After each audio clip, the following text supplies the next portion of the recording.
में बच्चा है, नारी के गर्भ में संतान है, नारी के गर्भ में संतान। और एक बात और स्मरण रहे, नारी अगर गर्भस्थ बच्चा है और नारी को ऐसा लग रहा है कि ये जरूर कुछ परेशानी, कुछ कष्ट जीवन में आने वाला है, हो सकता है मेरे बच्चे को शंका जो होती है, उस समय पर भी स्वधा का स्मरण मूल हो जाता है।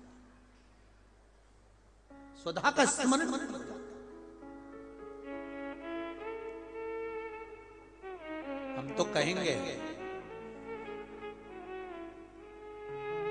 कई लोगों ने भ्रम पैदा कर रखा है, कई लोगों ने भ्रम पैदा कर रखा है। कई महाराज लोग कह देते हैं कि जब गर्भ से नारी रहे तब शंकर भगवान को ना छुए, शिवलिंग का स्पर्श ना करे, शंकर जी को छुए नहीं। ना जाने कौन से महाराज ने कह दिया, एक आध बार मिल जाए तो पकड़ के सी और लिया।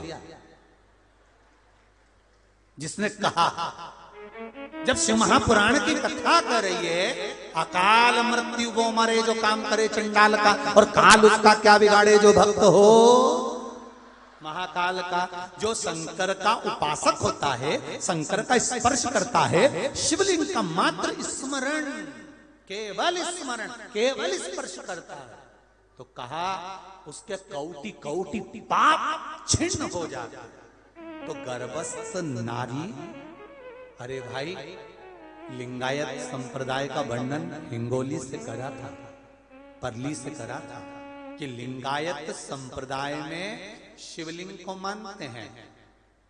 बच्चा गर्भ से जन्म लेता है, मां जब तक बच्चे को दूध नहीं पिलाती, जब तक उसका गुरु मंत्र नहीं हो जाता। उसको लिंगायत संप्रदाय के संत आकर जब तक गुरु मंत्र नहीं दे देते, तब तक नारी उसको दूध तक नहीं पिलाती। यहां तक वर्णन, विचार करिए जरा। तो फिर कौन ने कह दिया कि शंकर भगवान के शिवलिंग को छूना नहीं चाहिए, गर्भवती नारी को स्पर्श नहीं करना चाहिए? और कौन सी पुराण में लिखा है, कौन से शास्त्र में लिखा है?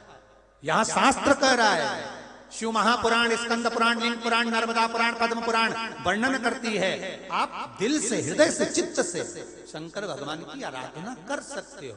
हाँ, नारी अगर गर्भस्थ बालक है और उसको चिंता है, बहुत टेंशन है, और उसके साथ शिव की आराधना कर रही है, तो बाबा के ऊपर एक बेलपत्र भी अगर वो चढ़ा रही है चावल के दाने के साथ, तो ये निश्चित है कि स्वधा उसके गर्भ की रक्षा करती है और बच्चा समाप्त नहीं हो सकता। ये निश्चित है। स्वधा तप करी, साधना करी, और तप साधना कर कर स्वधा के सम्मुख में 3 बेटियां प्रकट हो गई हैं। वो 3 बेटी है महाराज, 3 बेटी प्रकट।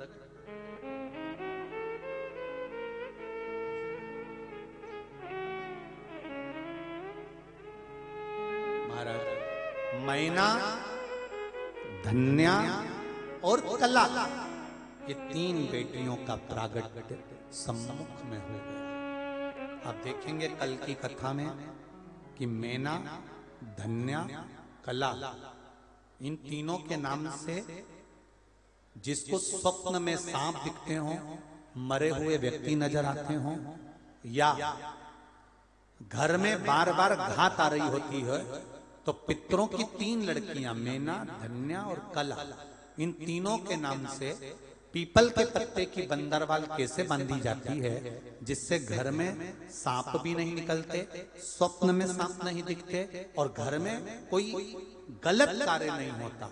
जैसे बच्चे गलत संगत की ओर नहीं जाते, मदिरापान, जुआ, वैश्यावृत्ति, इसकी ओर ना जाएं, वो कथा कल की कथा में लेंगे और पितरों की बेटियों के चरित्र को आगे बढ़ाएंगे। तो आज यहाँ पर भगवान गणेश जी महाराज का